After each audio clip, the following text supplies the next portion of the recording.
뾰로롱 안녕하십니까. 내일부터 날씨가 확 풀린다고 해요. 정말 다행입니다. 내일은 조금 편하게 나들이도 하시고요. 진실 추적자 사건 반장 시작합니다.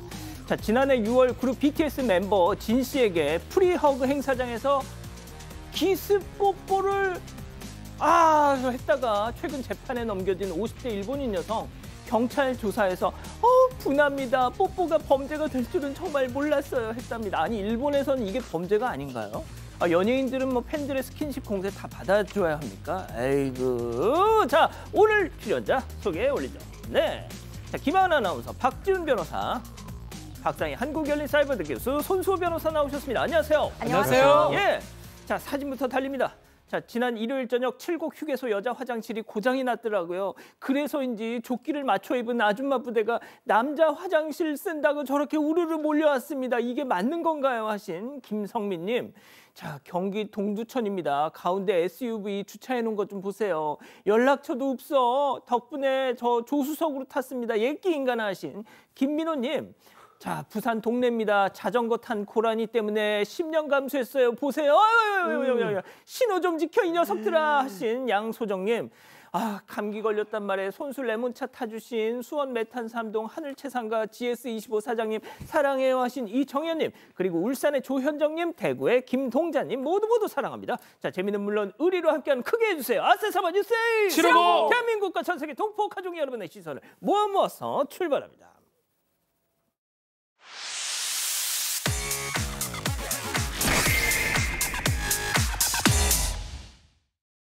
첫 번째 가볼까요?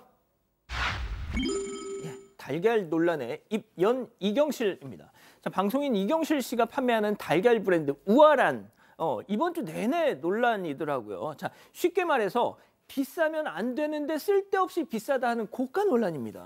네, 그 내면을 자세히 설명을 드릴 텐데요. 이 발단은 코미디언 조혜련 씨가 자신의 SNS에 이 브랜드를 홍보하면서 시작이 됐습니다. 조혜련 씨가 공개한 사진 속 달걀의 난각 번호가 4번으로 확인이 됐는데요. 이 난각 번호, 달걀 사육 환경을 나타내는 지표예요. 4번이면 마리당 0.05제곱미터, 아주 좁은 케이지에서 길러졌다는 의미고요. 이게 가장 낮은 수준의 사육 환경이라고 합니다. 그동안 동물 복지와 관련해서 이 스트레스가 높은 환경의 케이지 사육 문제가 꾸준히 제기되어 왔던 만큼 이경실 씨의 이 난각 번호 4번 달걀이 비판을 받게 됐고요. 심지어 이 달걀의 가격이 39에 15,000원. 같은 난각번호의 시중 달걀보다 약 2배 정도 비싸다고 하고요. 심지어 난각번호 1, 2번 더 좋은 환경에서 길러진 달걀보다 비슷하거나 더 비싼 가격이라고 합니다. 그래서 소비자들 연예인 프리미엄이냐, 소비자를 바보로 하는 거냐 이렇게 비난을 쏟아내고 있습니다. 그러니까 쉽게 말해서 가장 열악한 닭장에서 키운 닭이 낳은 알인데 자유방사한 닭이 낳은 달걀보다 비싸다는 게 말이 되냐 이런 거네요. 네, 이경실 씨도 이제 입장을 냈어요. 맨 처음에 그 해당 업체는 난각 번호보다 품질이 구매 기준이 돼야 된다라고 이제 해명을 했는데요. 그래도 이제 논란이 되니까 홈페이지를 일단은 폐쇄를 하고 판매도 중단을 했습니다. 그리고 이 업체 대표로 이경실 씨 아들이 이름을 올리고 있는데 이 아들이 지금 군복무 중이라는 거예요. 그러니까 군복무 중에 영유 활동을 하느냐라는 지적도 있습니다. 전혀 상관없는 일이라고 이경실 씨가 밝혔지만 여전히 논란 중입니다. 그리고 논란 사흘 만에 오늘 이경실 씨가 자신의 SNS를 통해서 직접 입장을 밝혔습니다. 일단은 소비자의 마음을 헤아리지 못했다라고 사과를 했고요. 그런데 가격이 비싼 건 맞지만 시중에 판매되는 달걀보다 월등히 품질이 좋고 가격에 걸맞는 가치를 갖추려고 노력했다라고 해명했습니다. 그렇군요. 예, 알겠습니다. 다음 이어가죠. 자, 일상이 흉기입니다. 자, 아찔한 첫 번째 제보 영상 만나보시죠. 자, 신호 대기 중인 오토바이와 승용차. 그런데 오토바이 운전자가요, 차량을 향해서 삿대질하죠. 그러자 차창 밖으로 무언가가 뿅! 헉! 저거는 건 라이더를 향해 총구를 켜놓는 차 운전자. 이렇게 서로 실랑이를 주고받습니다. 잠시 뒤 라이더는 말이죠, 뒤를 쳐다보면서 야, 찍었지? 이거 찍어 빨리 찍어. 자, 그러고 나서 이내 파란불로 바뀌자 두 사람 모두 쌩 떠나는데 말이죠. 장난감 총이겠죠? 네, 진짜 총. 미국에서는 저러면 하여튼 장난감 총으로 모형총으로 추정이 되는 상황인데 새벽 12시 50분에 목격자가 이것을 보고 제보를 했는데 사실 택시 타고 가다가 신호 대기 중에 우연찮게 봤는데 오토바이하고 승용차 운전자하고 뭐 다투는 모습인데 다투는 과정에서 모형총을 꺼내는 모습을 봤다고 합니다. 근데 분명히 확인했던 거는 그냥 장난치는 상황 아니었고 진짜로 실랑이가 있었던 걸로 보이고 확실히 분쟁 중에 오토바이 라이더도 지금 저렇게 얘기하지 뭐 손짓하지만 운전자는 실제로 총을 꺼냅니다. 저기 뭐 발산하지 않을 것 같은데 장난 같지 않았다고 합니다. 예, 두 번째 제보 사진 만나보시죠. 자, 어느 아파트 단지 내 놀이터입니다. 자, 남학생이요 휴대폰을 들고 어디인가 통화를 하고 있죠. 자, 그런데 그 옆에 보이는 거 뾰족하고 날카로운 흉기, 바로 저 통화 중이던 학생에서 뺏은 건데요. 그런데 저 녀석 와, 아이씨 장난감 좀 휘둘렀는데 웬 참견이야. 저리 꺼져. 네가 담탱이야? 아, 내놔 빨리. 자, 여기서 더 황당한 거, 저 녀석 엄마의 반응. 그렇습니다. 이 일이 지난 9월에 서울 종로에 있는 한 아파트 단지 놀이터에서 벌어진 일이고요.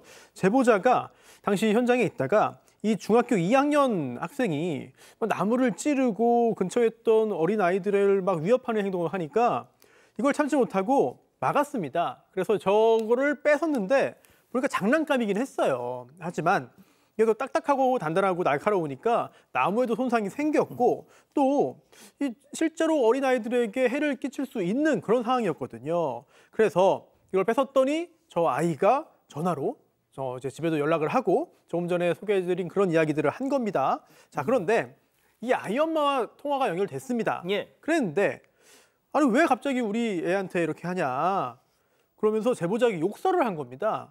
장난감인데 뭐가 어떠냐 이렇게 적반하장 이런 태도를 보인 건데요. 그러자 이 제보자가 경찰에 신고를 했어요. 그런데 경찰이 봤더니 장난감은 장난감이니까 이거 뭐 법적으로 문제되는 거 아니지 않냐라는 입장이었고요. 제보자가 근데 당시에 직접 본 거는 아니 이 학생이 초등학생 동생들한테 이렇게 찔려볼래 이렇게 말을 하면서 위협을 했다는 건데 그럼 이게 문제가 안 되는 거냐 뭐 이런 지적이고요. 제보자가 국민신고에도 신고를 했습니다. 글을 올렸고요. 그리고 어제 이 학교 측에서 해당 학생과 학부모와 따로 면담을 했고 추가적으로 교육을 진행하겠다는 답변을 들은 상태입니다. 그렇군요. 예, 알겠습니다. 다음 이어가죠. 예, 진짜 손맛입니다. 어제에 이어서 전해드리는 비위생 노양심 식당들 첫 번째 제보 영상 만나보시죠. 자, 어디선가 들려오는 떡떡 소리, 진원지를 찾아가 봤더니 떡떡 매장 소리대 한켠에서 손톱을 깎고 있는 직원 발견. 검지, 중지, 약지 돌아가면서 손톱을 깎더니 잘 깎였나 하면서 손톱 체크. 제발 우리나라 아니라고 해주세요. 우리나라 맞습니다. 광주광역시의 어느 한 프랜차이즈 카페에서 포착된 모습인데요. 어제 오전 10시 50분쯤 제보자가 커피를 주문하고 자리에 앉아 있는데 똑똑 소리가 계속 나는 거예요. 무슨 소린가 하고 봤더니 저렇게 주방에서 뭐 테이블에서 깎는 것도 아니고 주방에서 손톱을 깎고 있었다고 합니다. 이걸 발견한 제보자가 곧바로 항의를 했더니 직원은 손톱 튈까 봐 휴지통을 밑에 놓고 깎았다 이렇게 변명을 했대요. 그런데 자세히 보니까 휴지통은 없었고요. 휴지를 한 장 깔아놓고 손톱을 깎고 있었다고 합니다. 제보자는 매일 들르는 카페인데 이건 아니다 싶어서 본사 고객센터에 글을 올렸다고 하고요. 이후 매장 측으로부터 직원을 다시 교육시키겠다 이런 답변을 받았다고 합니다. 두 번째 제보 영상 만나보시죠. 자, 주방에서 포착된 맛집의 비밀, 바로 직원의 손맛. 맨손으로 문어를 쭉쭉 찢어가지고 접시 위에다 저렇게 담죠. 자, 이번에는 레기레기 시래기를 덥석 잡아가지고, 자 보세요. 자, 이번에는 다진 마늘을 그냥 안에다 그냥 한 움큼 툭툭 넣고 있어요 지금. 자, 모든 음식을 맨손으로 만드는 맨손의 마술사. 이것만 보시면 유난이다 하실 수 있는데요. 사장님 계산이요 하면 저러다 또 나와서 그 손으로 영수증을 뽑더랍니다. 그게 가장 문제죠. 손맛 필요합니다. 뭐 손맛 맨손으로 할 수도 있는데 지금 속초의 중앙시장에서 아주 유명했던 맛집으로 소문난 문어 전문점에서 있었던 일인데요. 가서 이제 보니까 한 시작 때 방문해서 한 20분 정도 지났는데 문어를 뭐 손으로 잘 만지는 모습이에요. 마늘도 손으로 만지고 요리를 하겠다 생각했는데 손으로 100번 양보해서 가능하다고 했는데 문제는 그걸 한 다음에 나와서 서빙도 하고 계산도 하는데 손 씻거나 하지 않고 그냥 그대로 하고 또 요리하러 가고 이거 사실 말이 안 된다 생각이 들어서 다 먹지 못하고 나왔다고 하는데 충격을 좀 받았다고 합니다. 맛집인데 비위생적인 거 아니냐 이렇게 생각이 들었다고 합니다. 그러니까요. 좋습니다. 예, 마지막 사연을 이어가죠. 주인이 있거든요. 자, 집단 지성의 판단을 받아보고 싶으시다면서 제보해 주신 사연 들어보시죠. 안녕하세요. 저는 평범한 60대 여성입니다. 올해 80이 되신 어머니께서 최근에 무릎 관절 수술을 받으셨는데요. 이후에 집 근처 목욕탕에 가고 싶어 하셔서 10회 목욕 이용권을 끊어드렸습니다. 하루는 어머니와 함께 목욕탕에 갔는데요. 어머니 목욕 바구니가 꽤나 무겁더라고요. 그러다가 탈의실 구석 선반 위에 빈자리가 있는 걸 발견했고 어머니께 여기에 두고 다니시면 될 것 같다고 말씀을 드렸습니다. 그런데 그 순간 어떤 여성 한 분이 오더니 어머니 바구니를 글쎄 내동댕이 치는 겁니다. 아 진짜 왜 말도 없이 남의 자리를 빼앗아요? 죄송해요. 저 다닌 지 얼마 안 돼서 자기 자리가 따로 있나요? 여기는 내 자리고 여기 저기 다 주인이 있다고요. 저희 어머니도 여기 정기권 끊으셨는데 그럼 혹시 자리 배정받으려면 어떻게 해야 되는지 좀 알려주세요. 신입은 목욕 바구니 못 나요. 그리고는 선반 위에 본인 바구니를 턱하니 올려놓고 가는 겁니다. 너무 황당해서 목욕탕 관리자분께 이 상황을 설명해 드렸더니 오래 다닌 사람 우선으로 바구니를 놓는 목욕탕 규칙이 있다고 하네요. 결국 저는 어머니의 남은 이용권을 모두 환불받고 목욕탕을 나왔습니다. 아무리 목욕탕 텃세가 흔하다곤 하지만 이건 정말 너무 심한 거 아닌가요? 자, 기다리고 기다리셨던 부처 핸즈업 타임 6천여 분의 우리 가족 여러분들 채팅창에 OX로 함께 참여해 보시죠. 먼저 목욕탕 선배입니다. 어딜 감히 버르장머리 없이 남의 자리에 함부로 침을 바르려고 해. 바르기를 여기 다 10년, 20년 다닌 사람들이야. 10회 이용권 그까짓 거. 대수야. 나 목욕탕에 박은 돈만 차 한 대 값이야. 이거 왜 이래 동그라미. 그렇습니다. 여기서 동그라미 하면 큰일 나. 자, 다음 사연자입니다. 나 원참 살다 살라 동네 목욕탕 바구니 자리 놓고 텃세 부리는 인간들 다 보네. 고작 이딴 데서 골목대장 노릇하니까 좋냐? 아유 그래. 목욕 열심히 해서 할배한테 사랑 많이 받으셔 X.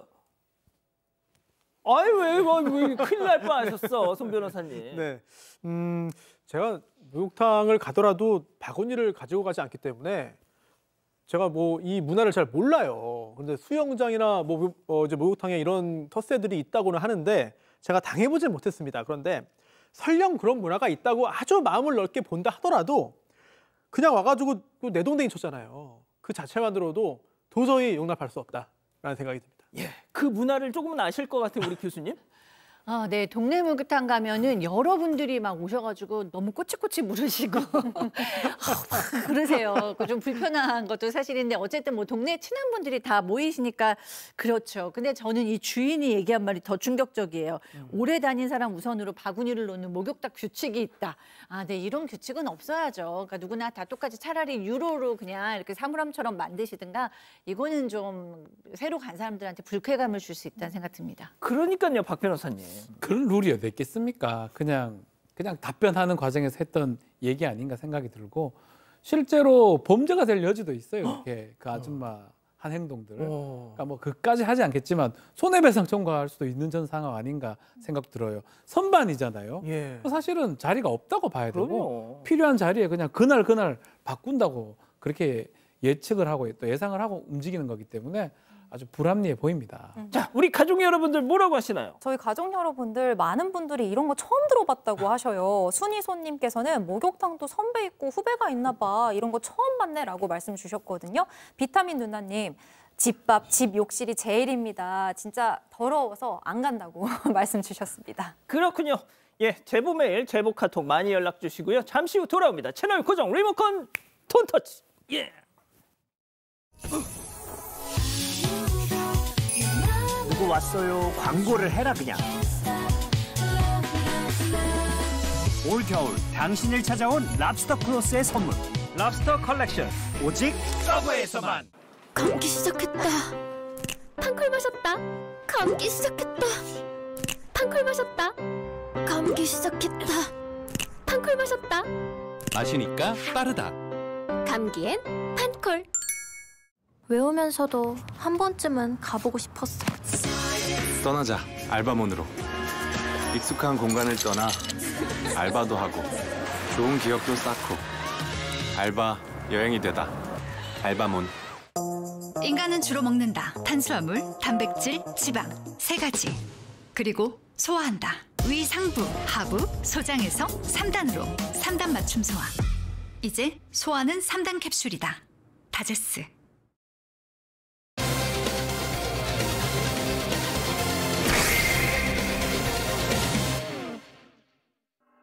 성추행 누명을 쓰고 억울한 징계를 받았다는 공기업 직원의 제보가 들어왔습니다.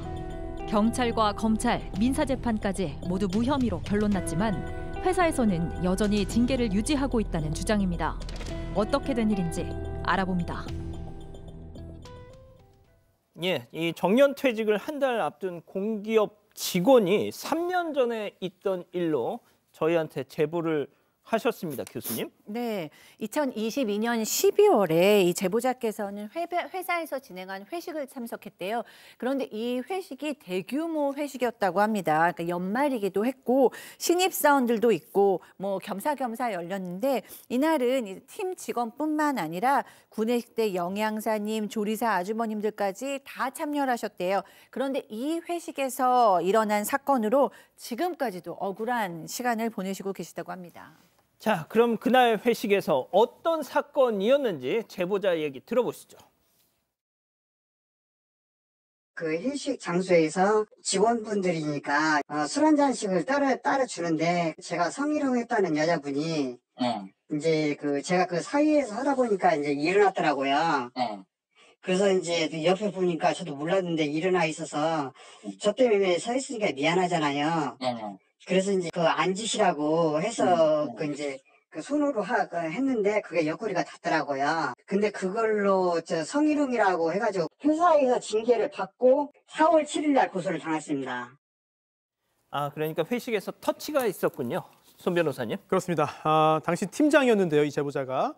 그날 회식에서 어제 술을 좀 이게 자리를 옮기면서 따라주는 그런 경우들이 있잖아요. 이 제보자도 팀장으로서 테이블 여기저기 다니면서 직원들에게 술을 따라줬습니다. 그런데 이 문제를 제기한 여직원이 있던 테이블에 갔을 때 그 여직원이 옆으로 좀 살짝 비켜준 거예요. 그래서 거기에서 다른 직원들에게 술을 한 잔씩 따라줬는데 잠깐 자리를 비켜준 그 여직원에게 다시 앉아라 라고 하는 상황에서 옆구리에 손이 닿았다. 이렇게 주장을 하는 건데요.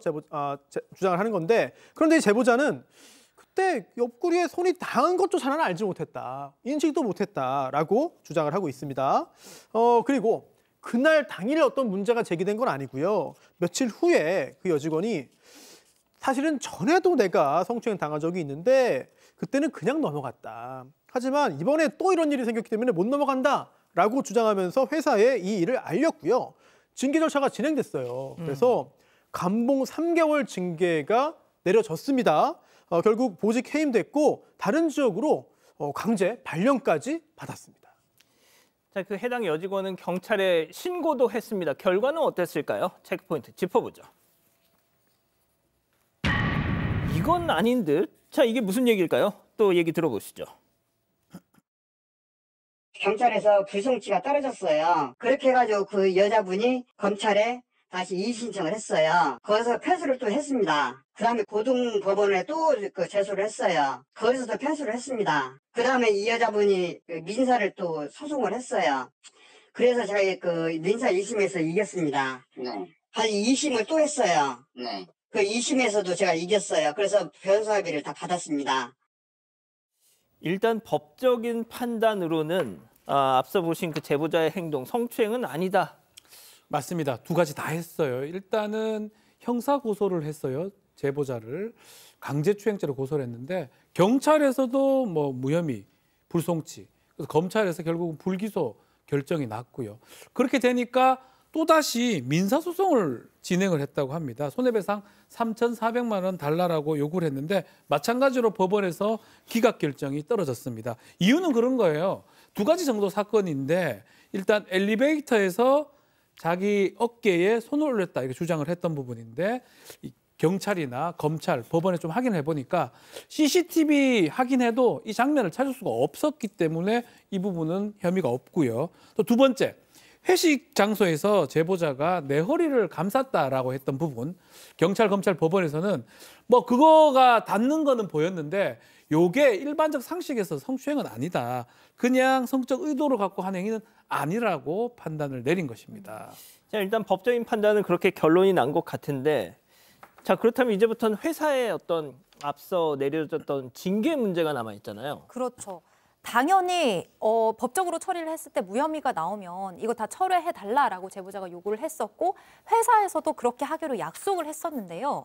실제로 무혐의가 나오니까 회사가 태도를 바꿨다고 합니다. 그래서 지금 제보자가 너무 억울하고 분통이 터진다라고 말씀을 하시는데요. 이 제보자의 보직 해임 당시에 이 회사에서 성희롱 외에도 다른 이유들을 몇 가지 붙였었다고 해요. 회식 당일에 4분 일찍 퇴근한 점, 팀장이면서 직원들과 소통이 부족하고 갈등을 일으킨 점, 또 고객 만족도가 전년도 대비 떨어진 점, 이런 이유들을 붙였었는데 제보자의 주장에 따르면 회식 당일에 이 제보자보다도 더 일찍 퇴근했던 팀도 있었고 지금까지 일을 하면서 직원들과 문제를 일으킨 적도 없다고 합니다. 또 고객 만족도가 떨어졌다고 해서 뭐 회사에서 징계를 내린 적도 이전엔 없었다고 하고요. 그런데 무혐의가 나온 이후에도 이 나머지 이유들을 근거로 징계를 철회하지 않고 있다고 합니다. 자, 그리고 지금 또 회사의 어떤 이런 결정 뒤에는 해당 지역 지사장이 영향을 끼쳤을 것이다. 뭐 이런 주장도 제보자가 하고 있는데 이 내용은 어떤 걸까요? 네, 이 제보자는 현재 해당 지역의 공기업을 관할하고 있는 지사장이 어느 정도 관여되고 있다는 것 같다라고 이제 추측을 하고 있다고 합니다. 왜냐하면 이 제보자의 지사장과 제보자는 좀 갈등이 있었대요. 업무상 갈등이 있었고 원래는 다른 회사였는데 이 지난 정부에서 공기업의 하청업체를 직접 고용하다 보니까 같은 회사가 됐다고 합니다. 이 갈등뿐만 아니라 이 제보자 주장에 의하면 과거에도 이 지사장은 제보자가 비슷한 행동을 했다라고 하면서 확인되지 않은 행동 내용을 해당 여직원한테 이야기했고요. 같은 내용을 또 다른 여직원들에게도 전한 적이 있다고 합니다. 자, 여기까지는 제보자의 주장인데 저희가 그 해당 지사장 그리고 회사 측 입장도 좀 확인을 해봤죠. 그렇습니다. 우선 지사장에게 제작진이 인터뷰 요청을 했어요. 그랬더니 좀 불편함 그리고 불쾌감을 표현했는데요. 아니 회사가 징계한 건데 왜 나한테 물어보냐. 이거는 회사 감사팀에 물어봐라. 이런 입장을 내놨고요. 그래서 제작진이 이 본사에 연락을 해서 물어보려고 했습니다. 아니 법적으로 성추행 아니라는 판단이 나왔는데 왜 약속대로 징계 취소하지 않고 있느냐 이거를 물어봤어요. 그랬더니 회사 측의 답변은 이랬습니다.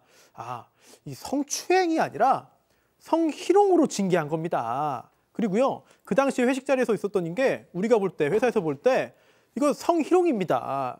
그렇기 때문에 저희는 이거 다 징계할 수 있는 것이고요. 또 사법기관에서 여러 가지 판단을 했지만 성추행 관련해서 혐의 없음 등의 판단을 내렸지 성희롱 자체가 없었다고는 한 거 아닙니다. 라는 입장을 내놨어요. 자, 그런데 다소 납득하기 어려운 부분들이 있어요. 왜냐하면 이 제보자에 따르면 이런 거죠.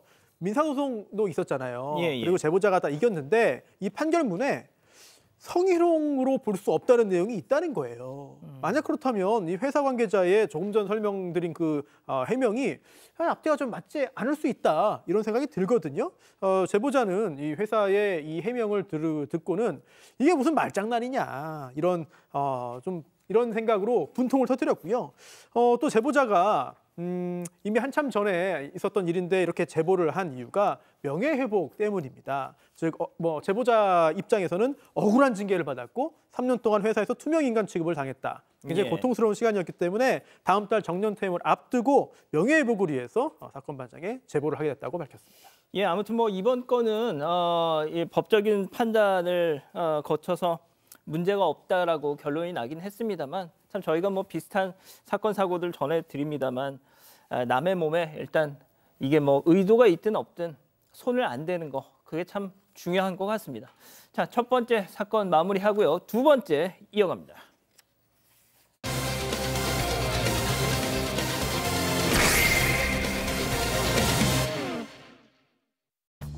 지난 9월 충북 청주에 있는 한 술집입니다.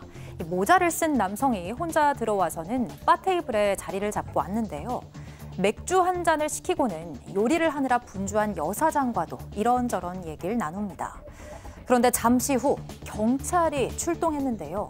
신고자는 다름 아닌 이 남자 손님이었습니다. 이게 대체 어떻게 된 일일까요? 예, 올해로 3년차 술집 운영하는 30대 여사장님의 제보인데요. 가게 문을 연 첫날 첫 매출을 올려준 고마운 손님이 있었는데 이제는 고맙기는커녕 제발 좀 안 보였으면 좋겠다. 그렇습니다. 충북 청주에서요. 3년 전부터 술집을 운영하는 30대 여성 사장입니다.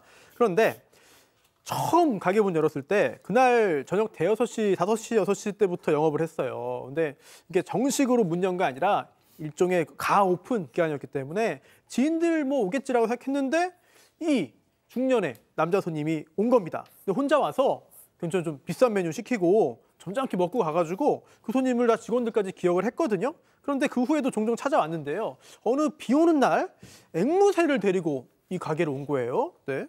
근데 앵무새를 데리고 왔는데 가게 들어가도 되냐? 그래서 이 제보자가 아니 가게 안에서 날아다닐 수 있으니까 안 됩니다 라고 해서 그냥 돌아갔습니다. 날아다니죠. 네, 그렇죠. 예, 통제가 안 될 수 있는데요. 그런데 이 남성이 잠시 후에 다시 돌아왔어요. 이번에는 앵무새 없이 혼자 왔습니다. 그러고서는 내가 지금 기분이 너무 좋은데 춤 좀 춰도 되냐?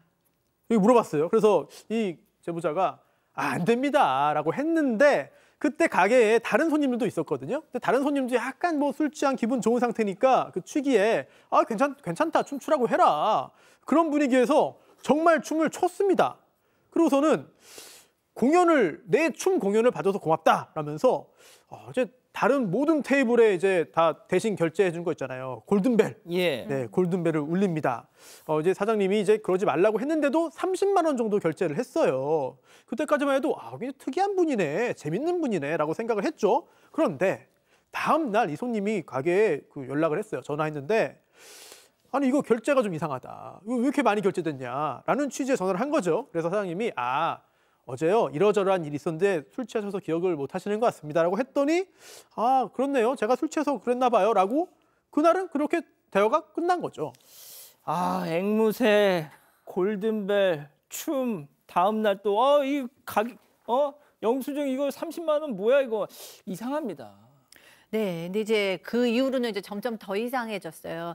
이 가게는 주방이 있고 이렇게 바 테이블이 있어서 혼자 오신 분들이 혼자 앉아가지고 이제 바 테이블을 보면서 이제 말도 좀 하고 시키기도 하고 뭐 이런 형태래요. 그렇게. 네네네, 그렇습니다. 그런데 이 손님은 아주 주기적으로 와서 바 테이블에 자리를 잡고 계속 말을 거는데 그 내용이 뭐 자기가 필리핀에 호텔을 가지고 있다. 사장님 마음에 든다. 내 이상형과 닮았다. 세상에서 가장 아름답다. 결혼하자 막 이런 고백을 계속했대요. 그러면서 자신이 나는 가수 탁재훈이랑 동갑이다. 뭐 이런 얘기도 했대요. 그러니까 50대라는 거죠. 그리고 또 뭐 면세점 내가 외국 가는데 면세점에서 화장품이나 옷을 사다 주겠다. 뭐 이런 얘기도 했대요. 물론 한 번도 사다 준 적은 없고요.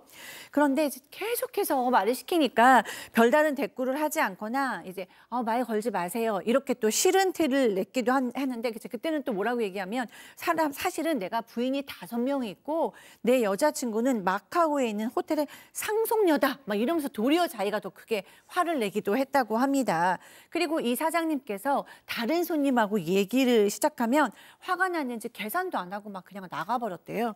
그러고 나서 문자를 보내서 계산하셔야 됩니다. 라고 얘기하면 그때부터 또 걱정이 된다, 기도하겠다 뭐 이런 식으로 얘기했다고 합니다. 어떻게 보면 지금까지 들어본 바로는 약간 영피프티 약간 이런 느낌이에요.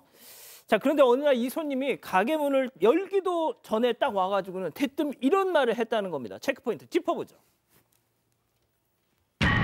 들꽃의 꽃말을 아시나요? 자, 사장님 얘기 직접 들어보시죠. 제가 오픈하기 전에 가게 일찍 가서 항상 혼자 준비를 하고 있었는데 갑자기 꽃다발을 꽃다발도 아니에요. 그냥 꽃인데 걸어오셔서 갑자기 가게 중간에 한가운데 이렇게 서시더니 들꽃의 꽃말을 아시냐. 제가 놀라서 모르는데요. 이러니까 들꽃의 꽃말이 뭐 강인함 뭐 이런 건데 길을 가다가 사장님 생각이 나서 길에서 꺾어왔다. 그분이 되게 멀쩡하게 말을 하실 때가 있어요. 사장님 오늘 기분이 많이 안 좋아 보이시는데 컨디션 관리 잘 하셔야 돼요. 뭐 아프면 병원에 가고 힘들면 쉬면 되고 멀쩡한 말을 하시는 거예요. 고장난 시계도 하루 2번은 맞는다는 듯이. 야, 진짜 들꽃 저 흔들흔들 거리는 거 보세요. 아, 저러면은 어머 이 아저씨 좀 멋지다 이런. 들꽃에 꽃말이 있나요? 뭐 어쨌든 알 수는 없는데 이게 작년 봄에 이렇게 들꽃을 뽑아가지고 이렇게 얘기를 했다고 합니다. 근데 중간에도 뭐 좀 검사다, 어떨 땐 정치인이다, 뭐 시장 비서다 등등 맨날 뭐 직업도 바뀌고 이러니까 사실 크게 신경은 안 썼다고 하는데 예쁘다, 사귀자 이런 말 해도 워낙 이렇게 말을 많이 하는 스타일이라서 신경 안 썼다고 해요. 근데 이때는 좀 신경이 쓰이는 거죠. 꽃을 갖고 와가지고 강인함인데 사장님이 생각돼서 갖고 왔다. 그러니까 조금 별다른 대꾸 없이 남자 알바상한테 빨리 돌아오라고 얘기했고 그날도 손님 맥주 한 잔 주문해서 마시고 갔다고 합니다. 이때도 그렇지만 그 후로 이제 한 달에 한 2번은 계속 방문을 했다고 해요. 어느 날 반려견이 이제 죽어서 좀 힘들 때 사장님이 예, 그런 상황이었는데 그 얘기를 좀 하니까 위로를 좀 해줬다고 해요. 컨디션 관리 잘해라. 기분이 안 좋아 보인다. 괜찮냐? 힘들면 쉬고 컨디션 관리 잘해야 된다. 뭐 그 정도까지 정말 감사하는데 거기서 갑자기 엉덩이 한번 만져봐도 될까요?라고 했다고 해요. 옆에 있던 직원도 깜짝 놀랐고요. 절대 안 된다 당연히 말했죠. 그러니까 또 어떻게 얘기했냐면 자기가 사는 외국에서는 이 정도는 장난이다. 그래서 아무렇게 넘어갔다고 하는데 이런 식으로 종잡 수 없는 행동들을 반복했다고 합니다. 자, 이 제보자 사장님이 키우던 반려견이 죽었어요. 그러니까 힘드실 거 아니에요. 그러니까 이 양반이 와가지고 아유, 참 심심한 위로의 뜻을 보낸다. 힘내라. 저 그런데 엉덩이 한 번만 만져봐도 되겠습니까? 자, 근데 그러다 이 사장님이 뭐 이 사람 때문인지는 모르겠습니다만 가게를 멀리 이전하셨다고요. 네, 차로 10분 정도 떨어진 곳으로 가게를 이전을 했어요. 그리고 이 원래 있었던 가게에서 마지막으로 운영을 한 날 이 남자분이 직원들한테 햄버거도 사주셨다고 합니다. 그래서 마지막 인사도 잘했다고 생각을 했고 이제 다시는 안 오겠지라고 생각을 했는데 웬걸 이전한 가게에도 계속 찾아왔다고 합니다. 이렇게까지 찾아와 주시는 거 사실 너무 감사한 일이긴 하죠. 뭐가 감사해. 그런데 네, 감사하지가 않은 일들이 자꾸만 벌어집니다. 5,000원짜리 맥주 한 잔 시키면서 5,000원짜리 서비스를 요구를 그냥 너무 아무렇지 않게 하고요. 그냥 주문을 하셔라라고 하면 옆 테이블에서 남긴 안주를 가져와 가지고는 막 집어먹기도 한다고 해요. 그러다가 지난 9월 13일이었습니다. 남성이 또 혼자 와서는 바 테이블에 앉아서 맥주와 안주를 시켜 먹습니다. 그러면서 계속 이상한 말을 하는 거예요. 다른 손님이 조용히 먹읍시다 한 소리를 했더니 나를 협박했다면서 경찰에 신고하기까지 했습니다. 사장님이 겨우 상황을 수습했는데 갑자기 또 기분이 좋다면서 골든벨을 울렸대요. 이번에도 참 뭔가 느낌이 이상하죠. 사장님이 혹시나 싶어서 계속 동영상 촬영을 하고 있었는데 아니나 다를까 뜻밖의 행동으로 술집에 있던 모두를 놀라게 했습니다. 자, 그러면 그때 사장님이 촬영한 영상 직접 눈으로 확인해 보시죠. 시장에서 뭐 나오면 달달도 있을까요? 아니, 매니저님 말씀을 한번 해주시면 안 돼요? 제가 오늘 맥주 한 잔씩 돌려주세요. 제가 맥주 한 잔씩 다 돌리겠습니다. 무서우세요? 배를 다 했는데? 나왔어? 얼마죠? 그럼 그래 10만 원이지? 뭐요? 차를 또 보내야 되겠지? 뭐 하는 거야 도대체? 뭐 지금 왜 저래 진짜? 이상한 질문도 하고 그날따라 정신이 좀 많이 없었다고 하는데 갑자기 자기가 손님 몇 명이냐고 맥주 한 잔씩 돌리겠다라고 얘기를 했어요. 그러니까 사장 입장에서는 좀 독특하니까 굳이 그렇게 하지 말라라고 몇 차례 하지 말라라고 거절을 했는데 나중에 본인이 결제를 먼저 했다고 합니다. 그래서 나중에 금액이 주문하신 거는 35,000원이고 맥주 7잔이니까 총 7만 원이다. 라고 할 때 이제 갑자기 문제가 생긴 거예요. 계산을 이게 7만 원 되는 게 말이 안 된다면서 경찰 불러야 되겠다고 신고를 했다고 하고 결국은 경찰이 출동을 했는데 이 경찰에게는 그 바가지 얘기는 하지 않고 뭐 다른 손님들 협박했다 뭐 이런 그런 얘기를 했다고 합니다. 경찰도 사실은 이 사람 좀 심상치 않은 사람인 걸 알고 이제 이 손님 좀 받지 말아라고 사장님한테 얘기를 했다고 하고요. 마음대로 돼요. 결국은 본인이 먹은 35,000원만 결제하고 이 식당을 떠났다고 합니다. 자, 교수님, 참 이자카야입니다, 여기가. 근데 3년차 젊은 여사장님, 30대 여사장님, 카페 사장님을 뭐 여성 사장님들이 카페를 해도 저런 인간들 드글드글이고, 아주 그냥 그냥. 그러니까요. 듣기만 해도 얼마나 힘든지가 진짜 고충이 느껴집니다. 그러니까 그 손님이 그 후에는 아직은 안 오고 있는데 언제 올지 몰라서 걱정도 되고 다음에 오면 그냥 입구에서 들어올 수 없다라고 얘기한다고는 하시는데 너무 이제 걱정이 많으신 거죠. 근데 이 사람이 유독이 심하지만 좀 이렇게 진상 손님이 꽤 있으시다는 거예요. 그러니까 로맨스 진상 뭐 이렇게 부른다고 합니다.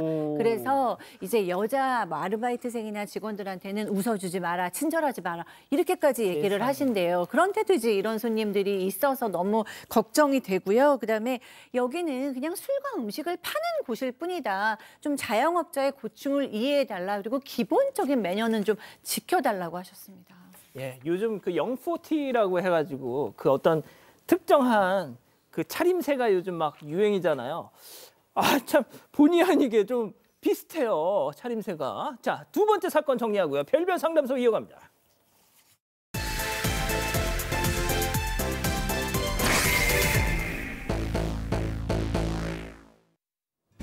신혼여행을 떠난 한 부부, 행복한 시간을 보내는데요. 하지만 호텔로 돌아온 저녁, 작은 말다툼이 시작됩니다. 급기야 남편은 아내를 향해 먹던 컵라면까지 던지는데요. 그런데 이 일은 시작에 불과했습니다. 도대체 이 부부에게 무슨 일이 있었던 걸까요? 아, 교수님. 소개 좀 해주시죠. 네, 오늘 제보자는 30대 여성이에요. 그러니까 절친한 회사 언니를 소개로 그 남편이죠. 그 당시에는 남자친구고요. 지금의 그 남편을 소개를 받았습니다. 그런데 3살 연상의 남자친구였고요. 당시에 너무 헌신적이고 똑똑해서 뭐 잘 만났어요. 그런데 이제 문제가 하나 있었는데 뭐냐면 감정 기복이 좀 롤러코스터 갔었다는 거예요. 어느 날은 나 너무너무 행복해, 사랑해, 사랑해 막 이러다가 다음 날은 너 나 안 좋아하지? 그러면서 막 눈물을 보이는 거예요. 그게 좀 이상했지만 또 워낙에 잘해주니까 그러다 이제 결국에 결혼 날짜를 잡았다고 합니다. 그런데 어느 날 아주 사소한 일로 다툼을 했어요. 말다툼을 했는데 너는 나를 외롭게 한다. 이러더니 예식장에다가 일방적으로 우리 결혼 안 합니다. 그럼 취소 통보를 한 거예요. 그러고 나서 또 며칠 있다가 제보자랑 화해를 하니까 다시 예식장에 전화해서 저희 결혼식 그대로 하겠습니다. 라면서 취소 통보를 취소했다고 합니다. 자, 결혼했습니다, 겨우. 신혼여행 첫날 밤에 또 펑! 직접 제보자 얘기 들어보시죠. 너 언제 내는 거냐? 그래서 제가 피곤해서 하는 다음에 줄게 이렇게 말했는데 갑자기 집어들어서 막 호텔방에다 막 이것저것 사방에 던지는 거예요. 밥풀 막 다 날아다니고 난리가 났어요. 그래서 제가 너무 벙쪄가지고 이걸 가만히 보고 있다가 아니, 뭘 언제 내나요? 그러니까 잔돈, 아까 신혼여행 중에 잔돈을 받은 게 있었는데 그거 내놓으라고 소리를 질렀던 거예요. 그러니까 즐거운 신혼여행이 정말 잠시였고 호텔방에 돌아오니까 아까 쓴 잔돈 내놓으라며 집요하게 따지더니 제보자가 나중에 준다고 하니까 그렇게 소리를 지르면서 먹던 컵라면과 주먹밥을 던진 겁니다. 근데 또 다음 날엔 내가 미쳤었다. 무릎을 꿇고 사과를 했다고 하고요. 그러다가 귀국하는 비행기 안에선 또 난동을 부렸습니다. 패드로 보던 영화가 안 나온다고 짜증을 내더니 갑자기 패드를 들고 화장실에 다녀왔대요. 그런데 남편이 돌아오니까 패드가 완전히 망가져 있었다고 해요. 그 화장실 안에서 무슨 일이 있었던 건지 사연자는 정말 생각만 해도 오싹했다고 합니다. 박 변호사님, 보통 이런 남자들이 밖에서는 또 되게 공손하고 젠틀하잖아요. 그렇습니다. 밖에서는 누구보다 친절하고 똑똑한 사람이었다고 해요. 다만 집에 들어오면 180도 변하는 모습. 특히 어떠한 이유도 없이 갑자기 화를 내거나 뭐 삐지기도 하고 이런 게 반복됐다고 합니다. 예컨대 일하다가 전화를 못 받을 수 있잖아요. 네. 또 카톡이나 그 문자, SNS 문자가 좀 늦으면 무시한다라면서 폭발을 했고, 넌 내가 만난 사람 중에 최악이야. 당장 이혼 시키자라고 막말을 쏟아냈다고 합니다. 근데 또 다음 날 되면 아유 미안해 여보, 없던 일로 하자라고 또 돌변했다고 하고요. 결국 제보자 입장에서는 야 도저히 못 견디겠다 싶어서 정신과까지 갔다고 하는데, 의사가 아이고 당신이 올 게 아니고 남편 데리고 오라라고 얘기했다고 합니다. 이 다중인격의 소유자 같아요. 남편이 좀 의심되잖아요. 그래서 억지로 끌고 정신과 진료를 받으러 갔습니다. 갔는데 정신질환 있다는 진단이 나왔어요. 근데 이 남편이 이걸 다 공개하진 않았고요. 별거 아니다. 그냥 스트레스 때문이다라고 병명을 숨겼습니다만 이 제보자에 따르면요, 약을 받아왔는데 그 약 어떤 약인지 찾으면은 역으로 이제 진단명을 또 추정할 수 있잖아요. 그렇죠. 조울증, 강박증, 이런 것들로 현재 추정이 되는데요. 그리고 또 이게 과연 처음이겠느냐? 그 전에도 병원 다니지 않았을까라는 생각도 하고 있습니다. 근데 더 큰 문제가 있어요. 이 진단받고 받아온 약, 이것도 잘 안 먹은 거예요. 뭐 머리가 잘 안 돌아간다, 뭐 졸리다 이러면서 한두 번 먹다가 끊어버렸거든요. 그 후에 또 정신과 진료 받으러 가지도 않았습니다.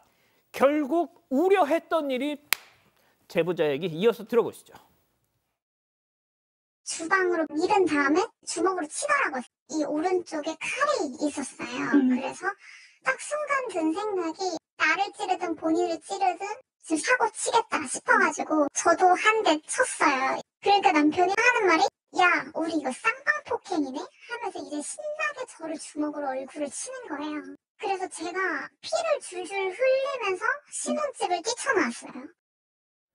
결국 저렇게 된다니까. 그렇죠. 폭행까지 벌어집니다. 이 제보자가 집에서 재택근무를 하는 날이었습니다. 남편이 집안일을 트집 잡으면서 잔소리를 하길래 지금 일하지 않느냐, 이따가 이야기하자라고 말을 했더니 갑자기 욕설을 퍼붓고 혼자 안방으로 들어가서 문을 잠가버렸습니다.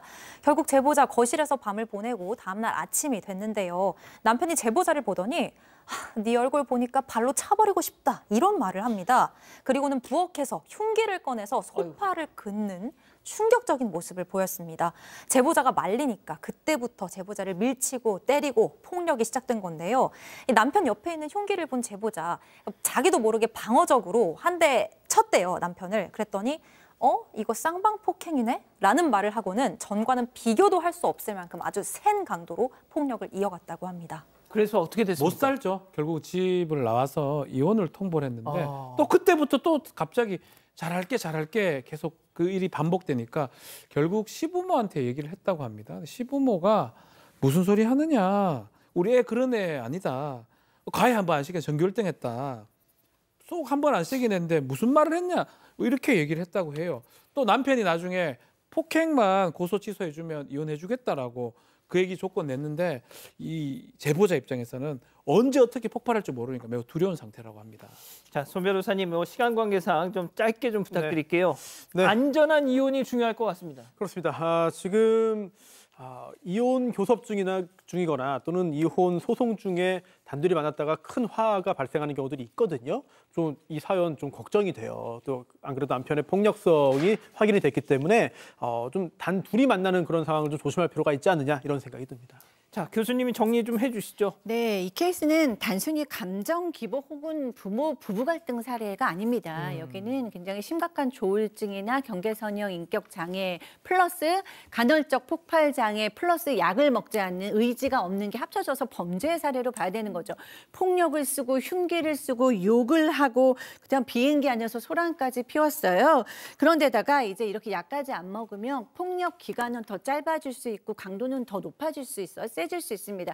굉장히 위험하고요. 이런 사람들은 사소한 거에 폭발하는데 이렇게 관계가 끝날 때 가장 증상이 심해질 수가 있기 때문에 변호사님이 얘기하신 것처럼 안전을 1순위로 두고 이혼 과정 밟으시는 게 좋겠습니다. 아유, 예. 자, 별별 상담소 이렇게 마무리하고요. 글로벌 픽 이어갑니다.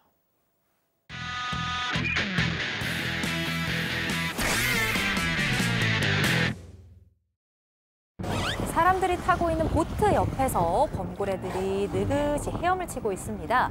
그런데 보트의 반대쪽에 벽에 잔뜩 찔린 물범 한 마리가 저렇게 보트에 바짝 붙어 있는데요. 눈 좀 봐. 애절하죠. 범고래들은 계속해서 보트 주변을 맴돌고 물범은 낑낑 힘겹게 보트 위로 올라오려고 애를 쓰고 있습니다. 마침 보트에 오르자 안심이 됐는지 긴장감이 좀 사라진 듯한 눈빛을 하는데요. 자, 범고래 무리는 20분 정도를 머물다가 결국 멀리 헤엄쳐 떠나갔다고 해요. 아, 혹시 해코지 당할까 봐? 네. 위협이 사라지자 편안해진 물범, 얼굴로 보트에서의 여유를 즐기다가 다시 힘차게 바다로 돌아갔습니다. 자, 물범의 간절한 눈을 봤다면 그 누구라도 보트 주인처럼 물범을 도와줬겠죠. 예, 다음 이어갑니다. 빨간색 차 안에서 상반신을 시원하게 노출한 남성이 창문 밖으로 이렇게 나옵니다. 아이고. 남성은 차량 위로 올라간 후 자신을 둘러싼 경찰들을 놀리기라도 하듯 팡팡 뛰기까지 이렇게 합니다. 쏴라. 남성은 기행이 여기서 끝이 아닙니다. 다른 차량으로 또 날쌔게 휙 넘어가더니 돌다리 넘듯 펄짝펄짝 차량들의 지붕 위를 마구 뛰어넘습니다. 우르르 모인 경찰들이 남성을 쫓아가지만 남성의 속도를 따라잡기 쉽지 않은 상황입니다. 그때 흰 차량 지붕 위로 넘어간 남성 스르륵 미끄러져서 떨어지는데요. 경찰들은 재빨리 모여서 남성을 잡는 데 성공을 합니다. 뭐 하는 인간? 네, 수배자요, 수배자. 차를 타고 역주행까지 하면 도망가다가 결국 난동 끝에 검거가 된 거고요. 소란스러운 추격전 끝에 남성을 체포한 경찰들이 보니 속이 다 시원합니다. 아유, 그러니까요. 다음 이어갑니다. 여성이 마당에서 빨래를 널고 있습니다. 딱 봐도 무거워 보이는 이불을 끙끙거리면서 빨랫줄에 걸고 있는데요. 젖은 이불 무거워요. 근데 그 순간 빨랫줄 지탱하던 지지대가 불안하게 흔들흔들거리더니 그대로 힘없이 풀썩 쓰러집니다. 그뿐 아니라 지붕 일부도 함께 와르르 내려앉고 마는데요. 화들짝 놀란 여성은 급히 뒤로 물러섭니다. 지나가는 여성도 걸음을 멈추고 멍하니 엉망진창이 된 마당을 바라보는데요. 아니, 도대체 이불이 얼마나 무거웠던 거야? 여성은 망연자실한 얼굴로 무너져 내린 지붕을 쳐다봅니다. 이불 말리대다 지붕이 내려앉더니 빈대 잡으려다 초가상간을 태운 격하고 갔네요. 교수님? 아니, 집에 있다가 저랬으면 더 큰일이죠. 차라리 밖에 있다가 저래서 다치지라도 않은 거였죠. 그러니까요. 마지막 영상 이어갑니다. 쇼핑몰 안에 사람들이 한데 모여서 아래를 내려다보고 있습니다. 자, 그들이 바라보는 거 에스컬레이터에 쏙 박혀있는 한 대 차량인데요. 왜 저기서 나와? 자, 잠시 전 상황으로 가봅니다. 쇼핑몰의 주차장 문 앞으로 다가가는 차량. 속도를 갑자기 붙이더니 그대로 돌진해서 문을 박살내고 에스컬레이터 아래로 추락했습니다. 완전히 난장판이 된 현장을 본 사람들 힘을 합쳐서 운전자와 동승자를 구조했는데요. 자, 운전자는 사고 원인으로 급발진을 주장하고 있습니다. 현지 당국은 운전자가 가속 페달을 잘못 밟은 걸로 추정을 하면서 정확한 경위를 조사하고 있습니다. 손 변호사님, 요즘 왜 이렇게 동서를 막론하고 이러죠? 그러니까요. 예, 물론 잘 조사를 해봐야겠습니다만 뭐 급발진 가능성 배제할 수 없지만 아무래도 오작동 가능성이 높아 보입니다. 좋습니다. 예. 자, 사랑하는 사건 반장 가족 여러분, 따뜻한 밤 보내시고요. 저희는 내일도 4반 750 저녁 7시 50분에 다시 옵니다. 안녕히 계십시오.